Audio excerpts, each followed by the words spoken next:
दोस्तों, अगर आपको भी क्राइम, थ्रिलर और माइंड ब्लोइंग ट्विस्ट वाली मूवीज पसंद हैं जहां आखिरी तक समझ ही ना आए कि असली विलन कौन है, तो अभी इसी वक्त चैनल को सब्सक्राइब करके बेल आइकॉन ज़रूर दबा दीजिए, क्योंकि यहाँ आपको डेली ऐसी ही खतरनाक और दिमाग घुमा देने वाली फिल्मों की पूरी कहानी देखने को मिलेगी।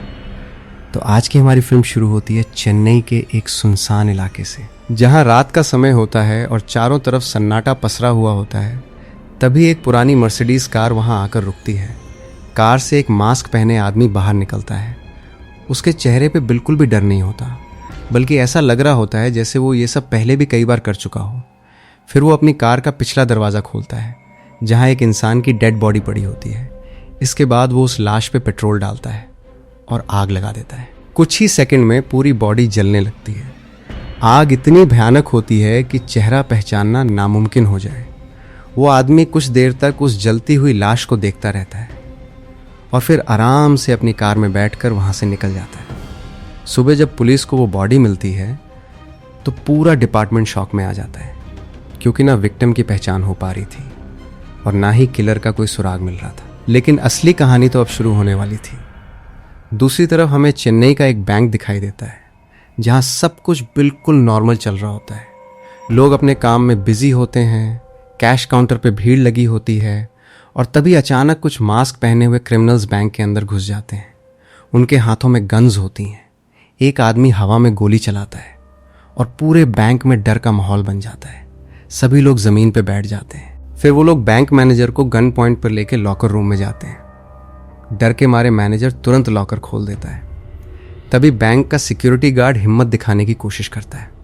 वो अचानक एक क्रिमिनल पे हमला कर देता है और उसकी गन छीनने लगता है, लेकिन उसी पल दूसरा क्रिमिनल उसे गोली मार देता है। गार्ड वहीं गिर जाता है और उसकी मौत हो जाती है। इसके बाद सारे क्रिमिनल्स करोड़ों रुपए लेके भाग जाते हैं। अब जैसे ही इस रॉबरी की खबर असिस्टेंट कमिश्नर अरविंद तक पहुंचती है, पूरा पुलिस डिपार्टमेंट अलर्ट हो जाता है। लेकिन सबसे हैरानी की बात यह थी कि अरविंद बिना इन्वेस्टिगेशन किए सीधे क्रिमिनल्स के हिड आउट तक पहुंच जाता है। उसे देखकर सारे क्रिमिनल शॉक हो जाते हैं। उनमें से एक पूछता है, तुम यहां तक पहुंचे कैसे? तब अरविंद मुस्कुराते हुए कहता है, कानून के हाथ बहुत लंबे होते हैं। ये सिर्फ फिल्मों का डायलॉग नहीं, रियलिटी है। फिर वो बताता है कि पुलिस ने पहले से ही ज्वेलरी बॉक्सेस में ट्रैकिंग डिवाइस फिट कर दिए थे और उसी की वजह से वो लोग पकड़े गए। इसके बाद अरविंद अकेले ही उन सबकी ऐसी धुलाई करता है कि सबकी हालत खराब हो जाती है। कुछ ही मिनटों में सारे क्रिमिनल्स जमीन पर पड़े कराह रहे होते हैं। फिर बाकी पुलिस फोर्स वहां पहुंचती है और सभी को अरेस्ट कर लिया जाता है। दोस्तों, अरविंद कोई ऑर्डिनरी ऑफिसर नहीं था। उसका रिकॉर्ड पूरे डिपार्टमेंट में सबसे अलग था। आज तक उसने जितने भी केसेस हैंडल किए थे, उनमें से हर केस सॉल्व हुआ था। लोग उसे सुपर कॉप कहते थे, लेकिन उसे बिल्कुल भी अंदाजा नहीं था कि अब जो केस उसके हाथ लगने वाला है वो उसकी जिंदगी का सबसे खतरनाक केस बनने वाला है। उधर वही मास्क किलर लगातार लोगों को मार रहा था। उसका तरीका हमेशा एक जैसा होता था। वो पहले विक्टिम को किडनैप करता, फिर उसे मारकर बॉडी जला देता ताकि कोई पहचान ना सके। अब तक 6 लोगों की मौत हो चुकी थी, लेकिन पुलिस के पास एक भी सॉलिड एविडेंस नहीं था।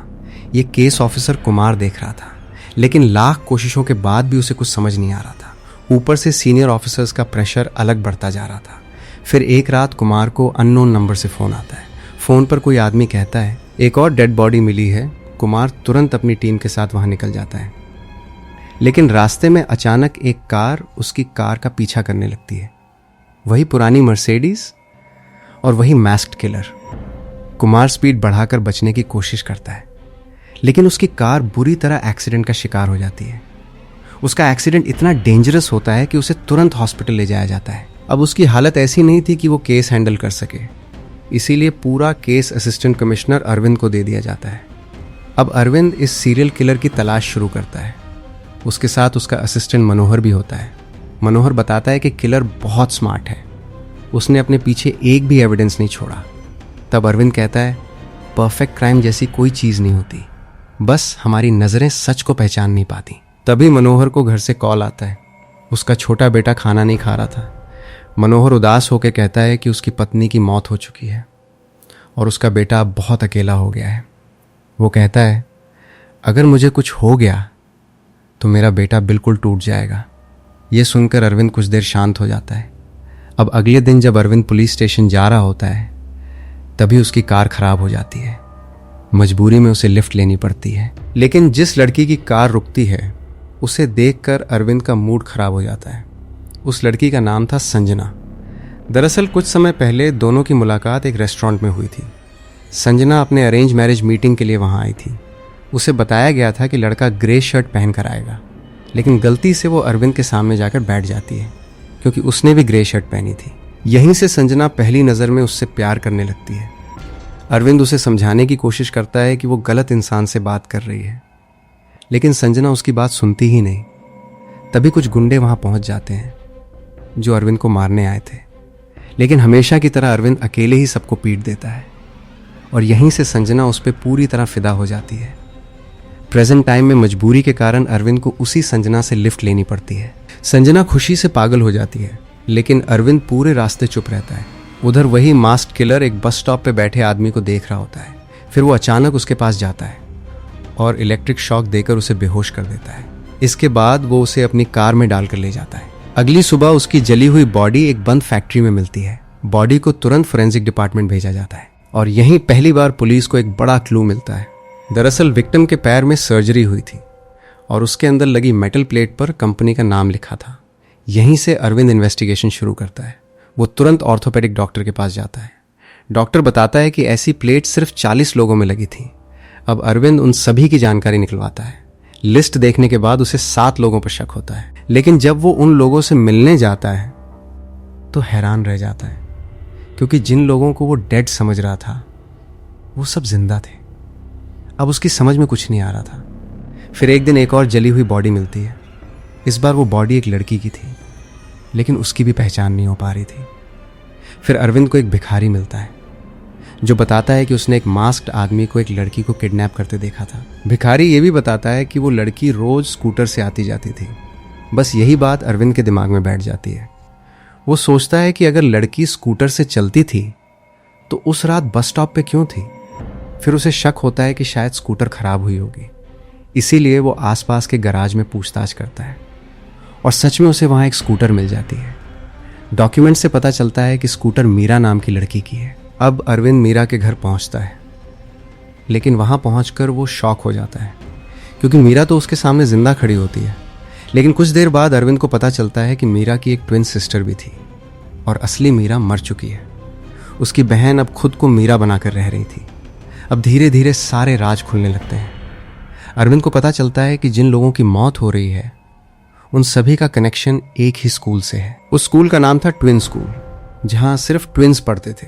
यहीं पढ़ते थे बेंजामिन और उसका ट्विन ब्रदर फ्रांसिस। दोनों गरीब थे लेकिन बहुत ज़्यादा टैलेंटेड। बेंजामिन चेस चैंपियन था और फ्रांसिस पढ़ाई में जीनियस, लेकिन बाकी बच्चे उनसे जलते थे। एक दिन बच्चों ने मजाक में फ्रांसिस को लैब में बंद कर दिया। उसे अंधेरे से बहुत डर लगता था।